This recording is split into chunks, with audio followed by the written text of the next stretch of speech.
第188章清零的发现。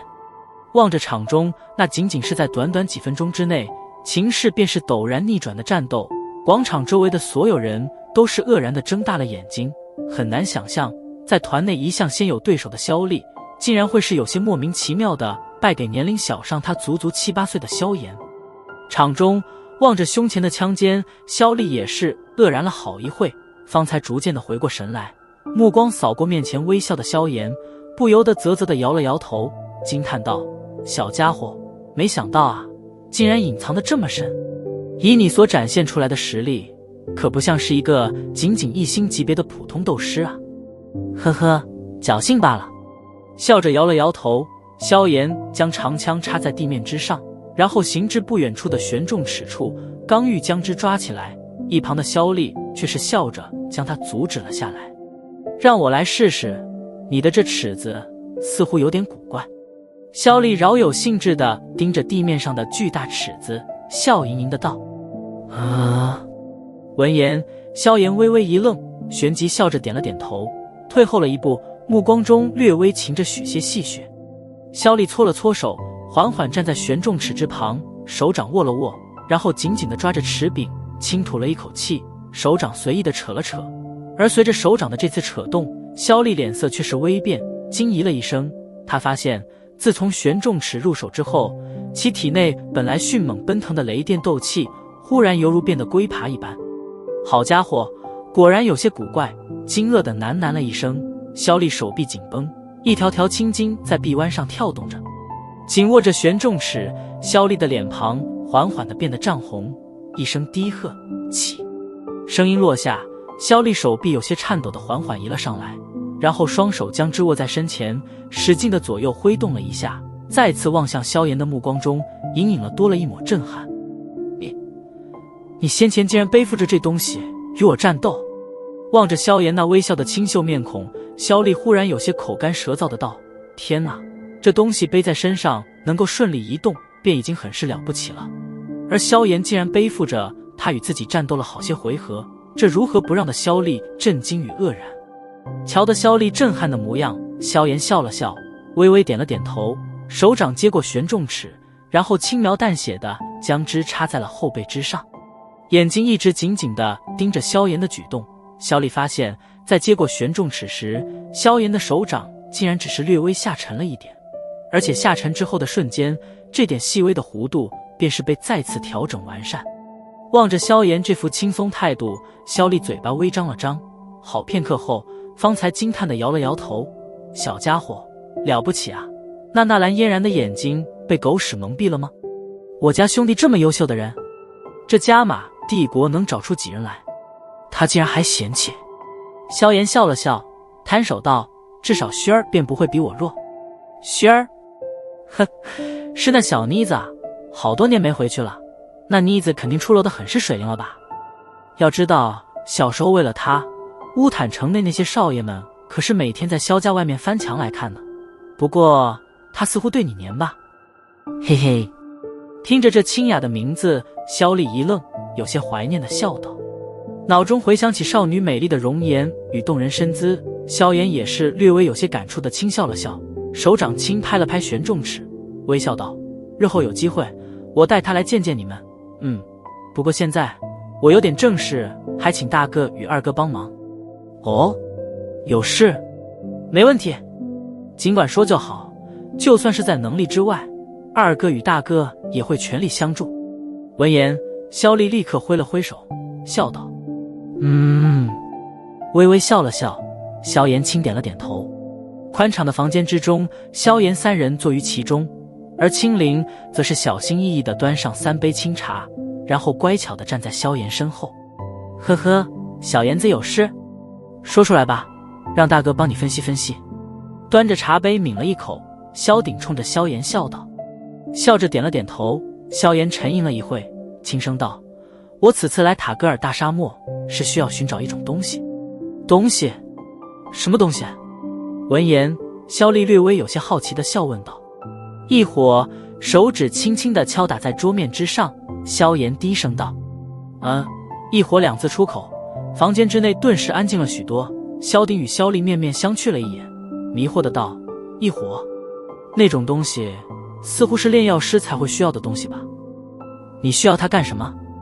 萧炎耸了耸肩，淡淡的笑道：“因为我就是炼药师。”啊！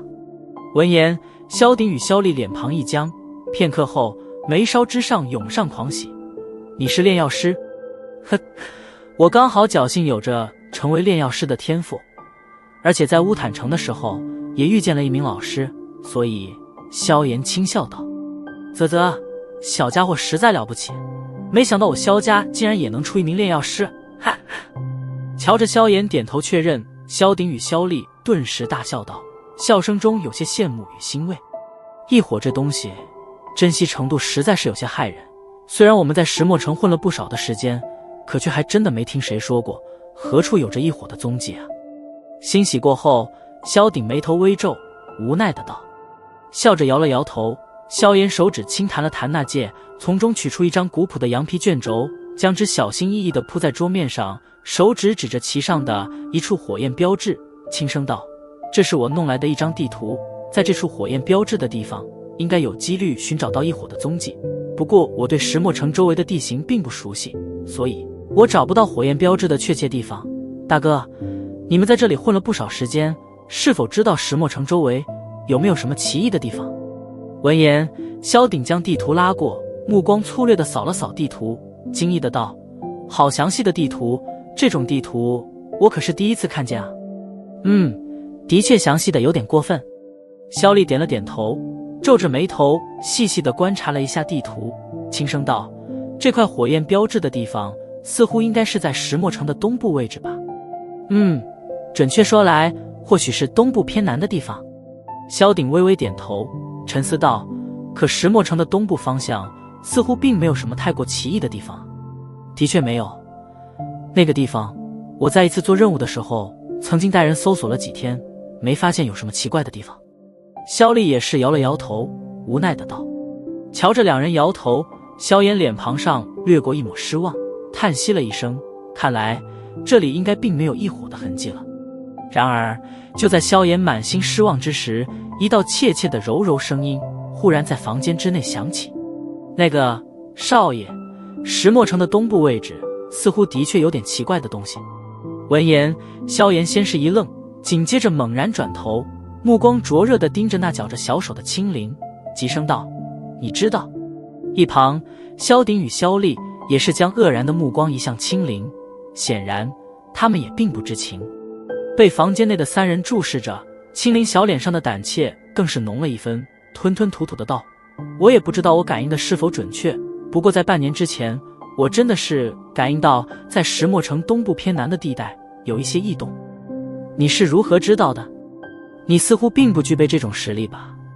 萧鼎手掌抚摸着茶杯，有些怀疑的道：“我不知道，半年之前，我感应到一股极其强大的气息出现在了石墨城之外。这股气息与我体内的一些血脉有些相似，而在那股气息面前，即使是沙之佣兵团的团长也比他弱了很多很多。”青灵小心翼翼地紧贴着萧炎，低声道：“哦。”闻言，萧鼎与萧丽略微有些动容，沙之佣兵团的团长可是一名大斗师啊，连他都比那位神秘气息弱上许多，对方岂不是至少是斗王级别的强者？与你血脉相似的气息，难道是美杜莎女王？沉思了片刻，萧丽忽然有些惊骇的道：“以美杜莎女王的实力，即使要将石墨城毁灭，也并不困难吧？这种超级恐怖的人士，竟然在他们不知道的情况下，在石墨城周围转了一圈。”美杜莎女王入耳，萧鼎脸色也是略微有些变化。在塔戈尔沙漠周围，这个名头就犹如丹王古河在加玛帝国内的声势一般。我不知道。青灵摇了摇头，轻声道：“我只能模糊地感应到，半年之前，他忽然地来到石墨城东部位置，在那里似乎停留了一夜，在那一夜之中，东部的能量极为的暴躁，而且我还知道，在他离开的时候，似乎受了伤。”听着青灵的诉说，萧炎轻吐了一口气，眼眸微眯，低声道：“你能确定他停留的地方具体是哪吗？”“应该能吧，虽然时间隔了半年，不过他所遗留下的一些残余气息实在是太浓，我依靠着体内的那丝血脉，应该能找到那个地方。说起那丝血脉之时，青灵小脸明显的黯然了几分，不过他依然是强作微笑的道：少爷想去的话，青灵会尽力带您去的。哼，那便多谢青灵了，明天我们便过去看看吧，希望结果不会让我失望吧。萧炎笑着点了点头，轻声道。